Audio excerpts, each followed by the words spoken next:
आपने ईसाई धर्म के बजाय इस्लाम क्यों चुना? मैंने इस्लाम को नहीं चुना।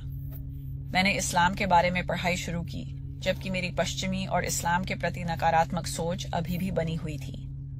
मैं अब भी आश्चर्यचकित हूँ। यह सब कैसे संभव हुआ, यह सोच मुझे गहराई से प्रभावित करती है।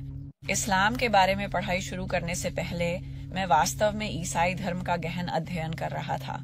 अब्राहमिक धर्मों और भविष्यवाणी की परंपरा में कई बातें हैं जिनसे मैं सहमत हूँ और जिनका मैं गहरा सम्मान करता हूँ, लेकिन ईसाई धर्म में कई चीजें थीं जिनसे मैं सहमत नहीं था और इसलिए मैंने खुद को एक तरह से विधर्मी ईसाई के रूप में लेबल किया क्योंकि मुझे कुछ सिद्धांतों पर विश्वास नहीं था। मैं मूल पाप के सिद्धांत में विश्वास नहीं करता हूँ और न ही मैं त्रिमूर्ति में विश्वास रखता हूँ।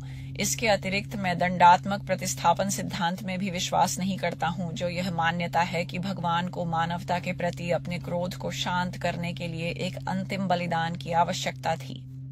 इन सभी मुद्दों पर इस्लामी दृष्टिकोण मेरे विश्वास के साथ अधिक मेल खाता है। इसके बाद जब मैंने कुरान का अध्ययन शुरू किया तो मुझे यह विश्वास हुआ कि कुरान यहूदी धर्म और ईसाई धर्म की निरंतरता के साथ साथ एक सुधारात्मक मार्ग भी प्रस्तुत करता है। मुस्लिम शब्द का अर्थ ईश्वर के अधीन होना है और इस्लाम इसे धर्म परिवर्तन के बजाय पुनः वापसी कहता है, क्योंकि इस्लाम का मानना है कि हर इंसान जैसे प्रकृति की हर चीज ईश्वर की इच्छा के अधीन पैदा होता है।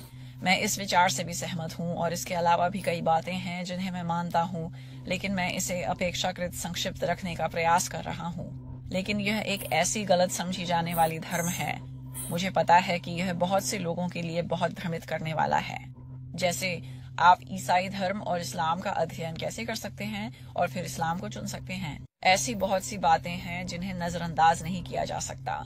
यही तो इसका संक्षिप्त उत्तर है। बहुत सी बातें ऐसी हैं जिन्हें नकारा नहीं जा सकता और इसके बाद सब कुछ बदल जाता है, क्योंकि जो आपने सीखा है उसे अनदेखा नहीं कर सकते और जो अनुभव किया है उसे भी नहीं, अगर यह समझ में आता है।